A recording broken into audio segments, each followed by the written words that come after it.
जय हिंद। मेरे प्यारे साथियों, सबको नमस्कार। कैसे हो आप सभी लोग।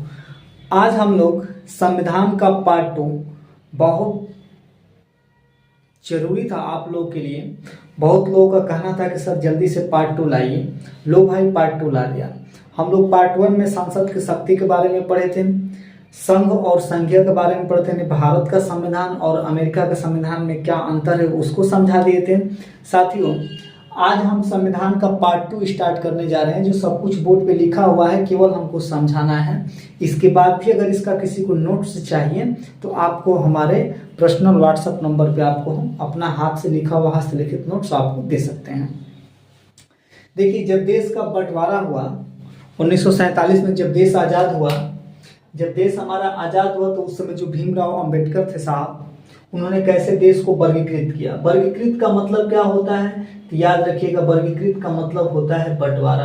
क्या होता है? बंटवारा। इसको अंग्रेजी में साथियों हम क्लासिफिकेशन कहते हैं। क्या कहते हैं दोस्त? क्लासिफिकेशन कहते हैं। और हिंदी में क्या कहते हैं? बंटवारा। बंटवारा क्या होता है? जैसे मान लीजिए कि आपके पास बहुत सारे एक किताब 5000 किताब है जिसमें फिजिक्स, मैथ, केमिस्ट्री, बायो है, और 5000 किताब में आपको कह दे कि आप हमको बायो वाली किताब दीजिए, क्या आप तुरंत दे पाएंगे? नहीं दे पाएंगे। लेकिन उसी को हम अलग कर दे, फिजिक्स की किताब अलग कर दे, मैथ की किताब अलग कर दे, बायो की किताब अलग कर दें, तो आप तुरंत फिजिक्स मांगेंगे तो फिजिक्स वाली किताब हमको दे सकते हैं, केमिस्ट्री मांगेंगे तो केमिस्ट्री वाली किताब हमको क्या कर सकते हैं साथियों? दे सकते हैं। तो उसी को हम क्या कहेंगे? वर्गीकरण कहेंगे। जब देश आज़ाद हुआ तो उस समय 1947 के बाद भीमराव अंबेडकर ने 4 प्रकार से इसको बांट दिए। कितने को? पहला देसी रियासतें, दूसरा का ब्रिटिश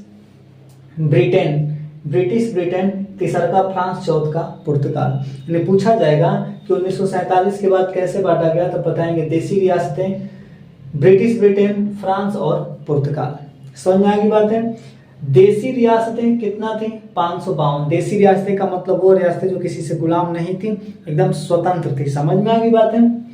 और ब्रिटिश ब्रिटेन, ये भी 2 प्रकार के थे, एक कमिश्नर के प्रांत थी और एक किसके प्रांत थी? राज्यपाल के प्रांत थी। कमिश्नर के प्रांत कितने थी? 4। और ब्रिटिश राज्यपाल के प्रांत कितने थी? 11। कितने थे बाबू? 11। पूरा इसको ध्यान से हम समझा रहे हैं आपको।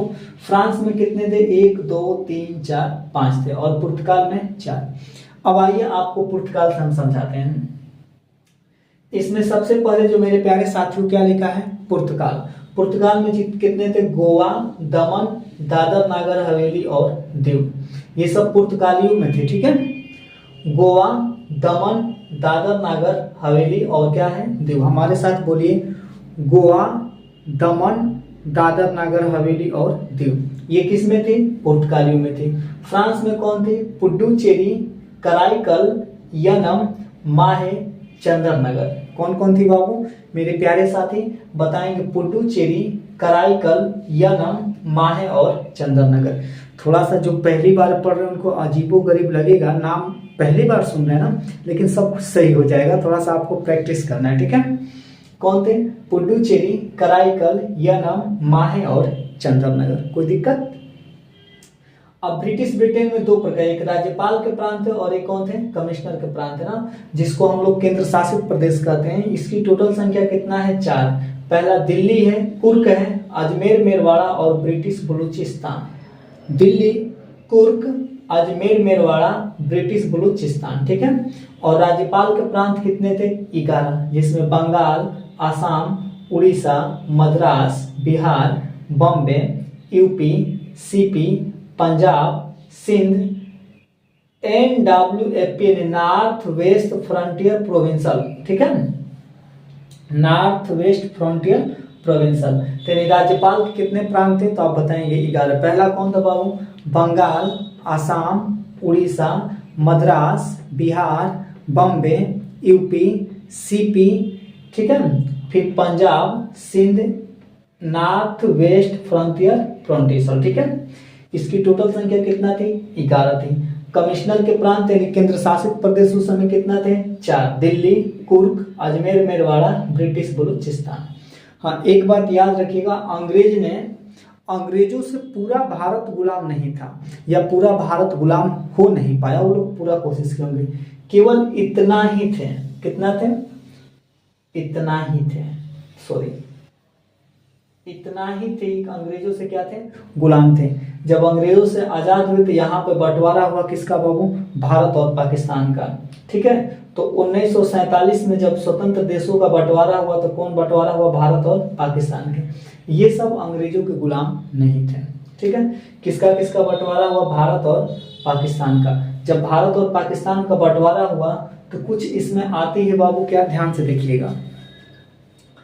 देसी रियासतें, कितने देसी रियासतें थी, 552 थी। तो जो 552 देसी रियासतें भारत के अंडर में जो थी, तो उनसे पूछा गया कि बाबू बताओ आप क्या करोगे, तो उन्होंने ऑटोमेटिक भारत में अधिकतम देसी रियासतें क्या हो गई, शामिल हो गए। यानी 552 देसी रियासतें क्या हो गई थी, उसमें से अधिकतर का हो गई, शामिल हो गई, लेकिन 3 देसी रियासतें भारत में शामिल नहीं हुई।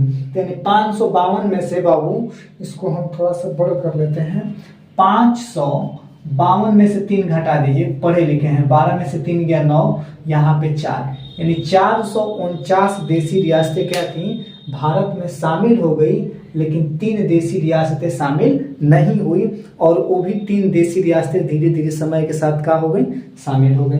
3 देसी रियासतें कौन कौन शामिल नहीं हुई, अच्छा हाँ, जब देश का बंटवारा हुआ तो उनसे देसी रियासतों से के पास ऑप्शन रखा गया कि या तो आप भारत में शामिल हो जाओ, या तो पाकिस्तान में शामिल हो जाओ, या अपना क्या करो, स्वतंत्र बने रहो, या अपना स्वतंत्र एक देश बना लो। लेकिन मेरे प्यारे साथी, अधिकांश देसी रियासतें कहाँ शामिल हो गई, भारत में। और 3 देसी रियासतें कहाँ हो गई, शामिल नहीं हो पाई। कौन कौन, हैदराबाद, जूनागढ़, कश्मीर। ये जो 3 देसी रियासतें थीं, ये भारत में शामिल होने से क्या कर दिया, मना कर दिया। लेकिन समय के साथ साथ इनको भी भारत में क्या कर लिया गया, मिला दिया गया। पहला हैदराबाद जो है पुलिस कार्रवाई के द्वारा मिलाया गया। ठीक है, वहाँ पे पुलिस जब कार्रवाई हुई तो वहाँ का राजा कुछ गलती किया था, छोड़ के भाग गया, तो वहाँ की प्रजा थी, उनके पास मजबूरी थी कहाँ शामिल हो जाए, भारत में शामिल हो जाए। ठीक है, तो हैदराबाद कब शामिल हुआ, पुलिस कार्यवाही के द्वारा। ठीक है, वहाँ की राजा का हो गई, भाग गई। ठीक है, चलिए, जूनागढ़ जो है जन्मशत संग्रह से हुआ। जन्मशत का मतलब कि जो वहाँ पे लोग थे, जो जन्म से थे, चाहे मान लो जो लोग थे, उनका चुनाव किया गया और उनसे पूछा गया कि ये बताओ बाबू आप कहाँ हो, शामिल होना चाहते हो, तो उन्होंने कहा कि हम भारत में शामिल होना चाहते हैं। तो साथियों, जूनागढ़ वाले का हो गए, ये ऐसे मिल गए। और कश्मीर जो है विलय पत्र पर हस्ताक्षर किया था कि कश्मीर का मामला ये हो जाएगा तो हम भी कहाँ हो जाएंगे, शामिल हो जाएंगे। इस तरह से सभी देसी रियासतें कहाँ शामिल हो गई, भारत में शामिल हो गई। ठीक है, 1950 में जब संविधान का वर्गीकरण किया गया ना, तो इसको पार्ट 4 में रखा गया। कितने में, पार्ट 4 में। Part A, part B, part C, part D. Part A में राज्यपाल के प्रांत थे, इसकी टोटल संख्या कितना थी, 9। पार्ट ए में राज्यपाल के प्रांत थे, इसकी टोटल संख्या कितना थी, 9। पार्ट बी में 9 देसी रियासतें थी। पार्ट सी में 10 कमिश्नर के प्रांत थे। और हाँ, पार्ट डी में एक अंड निकोबार था, एक अंडमान निकोबार था। यानी टोटल गिनिए, 9 9 18, 18 10 28 और 1 29। तो ऐसे पूछेगा कि भारत जब 1950 में जब संविधान, देश का आजाद हुआ, जब संविधान बना, तो उस समय कितने प्रांत थे, कितने राज्य थे, तो आप बताएंगे कितने हैं बाबू, 29। पार्ट ए में कितने हैं, 9। पार्ट बी में कितने हैं, 9। पार्ट सी में कितने हैं, 10। और पार्ट डी में कितने हैं, 1। डी में कौन है, केवल अंडमान निकोबार। लेकिन जैसे धीरे धीरे समय बढ़ने लगा तो लोगों के बीच में एक जागरूकता हुई कि जब संविधान बन रहा है, जब भीमराव अंबेडकर संविधान बना रहे थे, तो लोगों ने कहा कि जैसे हमारे देश की राष्ट्रीय भाषा क्या है, हिंदी है। तो लोगों ने कहा कि जो प्रदेश का ना जो भाषा रहेगी उसी के आधार पर ना, उसी के आधार पर, भाषा के आधार पर प्रदेश का नाम होगा। जैसे मान लीजिए हमारे देश की राष्ट्रीय भाषा क्या है, हिंदी। तो मान लीजिए गुजराती है तो गुजराती प्रदेश बनेगा, कन्नड़ है तो कन्नड़ बनेगा, मतलब भाषा के आधार पर बनेगा। और इसके बीच में बड़ा युद्ध हो गया, लेकिन जो दक्षिणी भारत के लोग थे उनके पास ये सबसे ज़्यादा समस्या थी। उनको लगा कि हमारी लैंग्वेज का क्या है बाबू, उल्लंघन किया जाएगा। समझ में आ रही बातें? तो उन्होंने क्या काम किया कि उथू कर दिया, जा होता है क्या होता है कि ना होता है, बैठक कर दिया, हड़ताल कर दिया। उसके बाद एक एसके धर आयोग समिति बनाई थी ये सरकार, और इस समिति से पूछा गया कि बताइए आपका क्या विचार है। तो इन्होंने कहा कि भाषा के आधार पर प्रदेश नहीं बनेगा, एडमिनिस्ट्रेशन यानी प्रशासनिक आधार पर बनेगा। भाषा के आधार का मतलब उन लोग कहना था कि जो गुजरात भाषा है तो गुजराती प्रदेश बन जाए ना, हिंदी भाषा है तो हिंदी प्रदेश बन जाए, अंग्रेजी भाषा है तो अंग्रेजी प्रदेश बन जाए। लेकिन इन्होंने कहा इसके धर आयोग समिति ने कि भाषा के आधार पर प्रदेश नहीं बनेगा। जब भी बनेगा तो किसके आधार पर बनेगा, एडमिनिस्ट्रेशन यानी प्रशासनिक के आधार पर बनेगा। अब दक्षिणी भारत के लोगों में और समस्या हो गई। फिर उसके बाद फिर नहीं मानती है, केस बहुत लंबा चौड़ा होता है। तो एक आती है फिर धर आयोग JVP ना, जवाहरलाल वल्लभ भाई, पी का मतलब पटेल, चाहे पट्टाभी सीता रमैया, पट्टाभी सीता रमैया, ये भी एक धर आयोग बना। और इनसे भी पूछा गया कि बताइए प्रदेश का नाम किसके आधार पर बनेगा। तो इन्होंने कहा कि भाषा के आधार पर नहीं बनेगा, किसके आधार पर बनेगा, प्रशासनिक के आधार पर बनेगा। दो बार मन समझिए कि प्रदेश का नाम भाषा के आधार पर बनने से क्या कर दिया गया, ठुकरा दिया गया। उस समय जो दक्षिणी भारत के एक थे पट्टाभी सीता रमैया, इनजा का हुआ थी। अब ये कहानी आपको हम कल बताएंगे क्योंकि वीडियो बहुत लंबी हो जाएगी। 56 दिन भूख हड़ताल पर थे, और यहाँ के पट्टाभी सीता रमैया को वहाँ के दक्षिणी भारत के लोग भगवान मानते थे। 56 दिन भूख हड़ताल की कि नहीं, हमारा जो यहाँ पर होगा प्रदेश जो भी बनेगा भाषा के आधार पर बनेगा, एडमिनिस्ट्रेशन के आधार यानी प्रशासनिक के आधार पर नहीं बनेगा। क्योंकि उनको लग रहा था कि हमारी जो दक्षिणी भारत की भाषा उसका उल्लंघन किया जा रहा है। समझ में आ रही बातें? बट ऐसा होता नहीं है। ये 56 दिन भूख हड़ताल पर रहते हैं और रोही जगह करते हैं, दांत चियार देते हैं। दांत चियारने का मतलब मर जाते हैं। और उसके बाद वहाँ के लोगों में बहुत आक्रोश आ जाता है, क्योंकि पट्टाभी सीता रमैया को वहाँ के लोग क्या करते थे, भगवान मानते थे। जिसका भगवान ही उजड़ गया बाबू, रह के क्या करेगा। समझ में आ रही बातें? बहुत सारा युद्ध होता है और सब बातें पार्ट 3 में होगा। हमें आप कमेंट करके जरूर बताइएगा कि यह क्या ये समझ में आया कि नहीं आया। एक बार फिर से रिवीजन करा दे रहे हैं।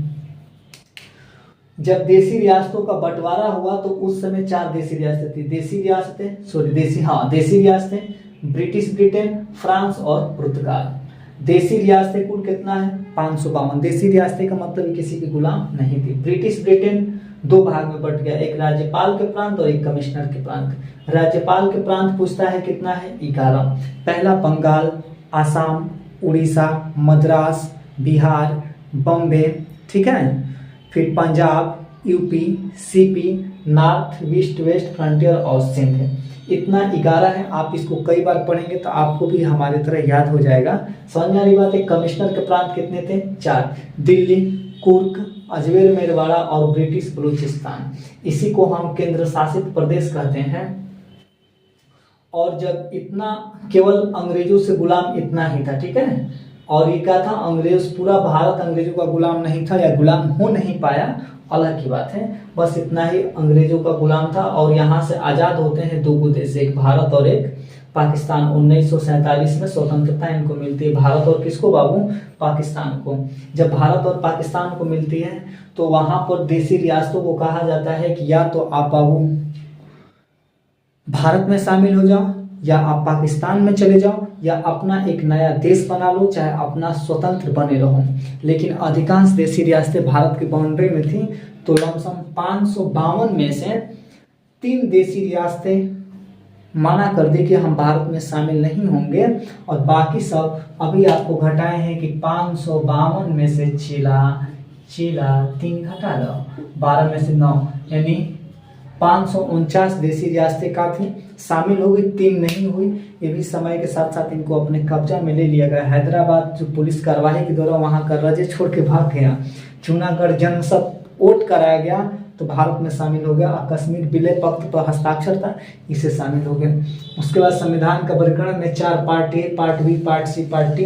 पार्ट ए में 9 राज्यपाल के प्रांत, पार्ट बी में देसी रियासतें, पार्ट सी में कमिश्नर के प्रांत, पार्ट डी में अंडर निकोबार। यानी कुल मिला के जब बंटवारा हुआ था तो 29 राज्य थे। इसके तहत आयोग बनाया गया कि प्रदेश जो बनेगा भाषा के आधार पर बनेगा कि प्रशासनिक के आधार पर। इसमें सबसे ज़्यादा अगर समस्या होती है मेरे प्यारे साथी तो उनको होती है जो जो जो जो दक्षिणी भारत के हैं, क्योंकि उनको लगा कि हमारा जो ना देश का जो हमारा लैंग्वेज है उनका अभद्र अपमान किया जा रहा है, ठीक है। तो इसके धर आयोग समिति बनाया गया और उसमें पूछा गया तो पहली बार ठुकरा दिया कि ना ये दादा ना, भाषा के आधार पर नहीं बनेगा, एडमिनिस्ट्रेशन के आधार पर बनेगा। जेवीपी जवाहर वल्लभ भाई पटेल, पटा भी सीतारमैया, इन्होंने भी ठुकरा दिया कि भाषा के आधार पर नहीं बनेगा, किसके आधार पे, प्रशासनिक के आधार पर बनेगा। उसके बाद 56 दिन भूख हड़ताल पर है पट्टा भी सीतारमैया। बाकी जो बातें हैं नेक्स्ट एपिसोड में। मेरे प्यारे साथी वीडियो कैसा लगा आप जल्दी कमेंट में बताइए। हम आपको वो निचोड़ पढ़ा रहे हैं ना, आपको संविधान की किताब लेने की जरूरत नहीं। जब आपको पॉलिटिक्स पे समाप्त हो जाएगा तो आप किसी भी क्वेश्चन उठा के देखिएगा, धड़ाधड़ करेंगे, ठीक है। जय हिंद, जय भारत, जय हिंद साथियों। रखिए अपना ख्याल, कमेंट में जरूर लिखिए कैसा लगा वीडियो, कमेंट करिए।